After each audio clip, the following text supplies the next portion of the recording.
Assalamualaikum warahmatullahi wabarakatuh. Kami dari kelompok 8 ingin mempresentasikan tentang learning vector quantization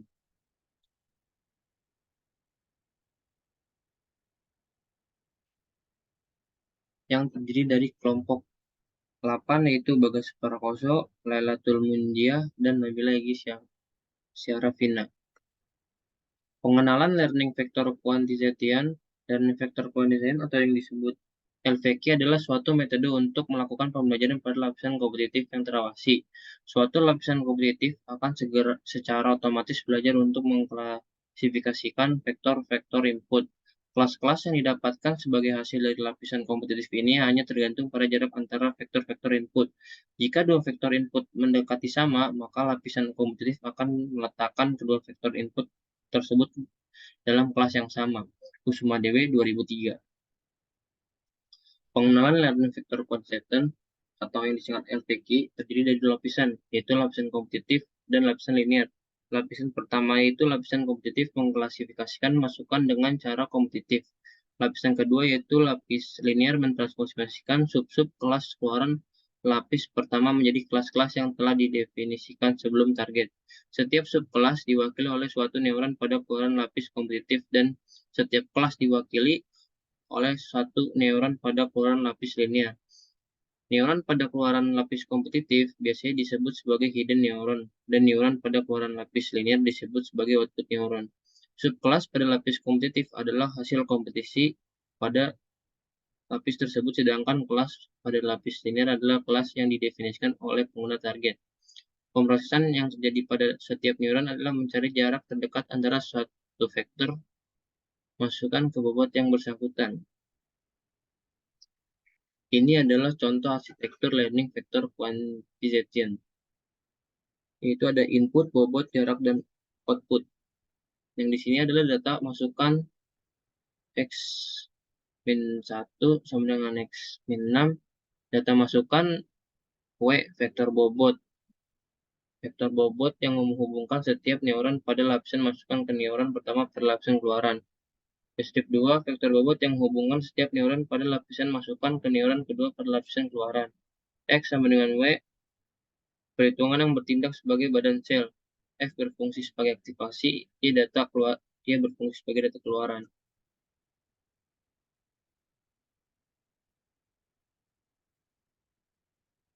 Algoritma learning vector. Ini contoh-contoh tetapkan nilai dari algoritma learning vector quantization.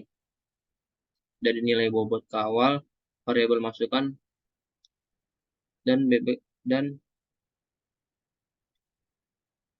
tetapkan nilai-nilai A bobot awal, I bobot ke I, variabel masukan bobot ke J. B maksimum ilustrasi, EPO max EPO. C parameter landing rate, D error minimum yang diharapkan. Nomor 2, masukkan nilai-nilai. Masukkan X dalam kurung N, N.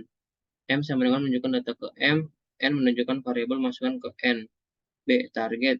T dalam kurung 1N, titik koma, titik N. Nomor 3, tetapkan kondisi awal A EPO sama dengan 0, B R sama dengan 1. Nomor 4, kerjakan jika EPO max EPO atau A sama dengan X, A EPO plus 1.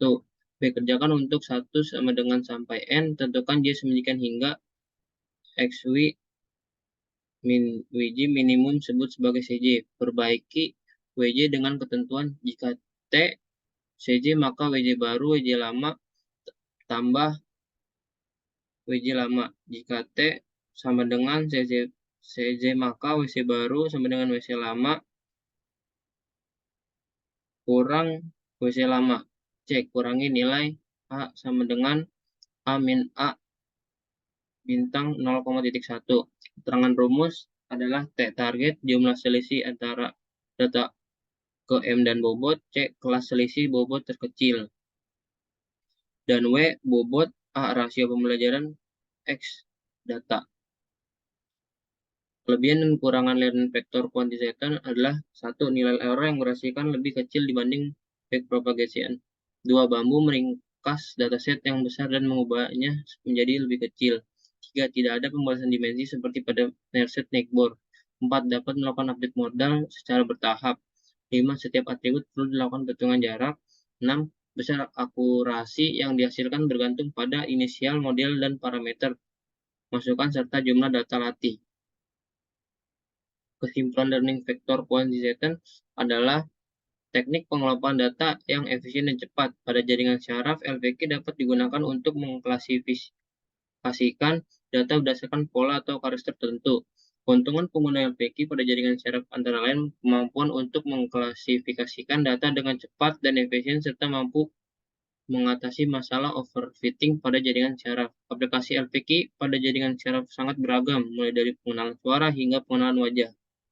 Sekian dari kelompok 8. Mohon maaf kalau ada salah. Terima kasih. Assalamualaikum warahmatullahi wabarakatuh.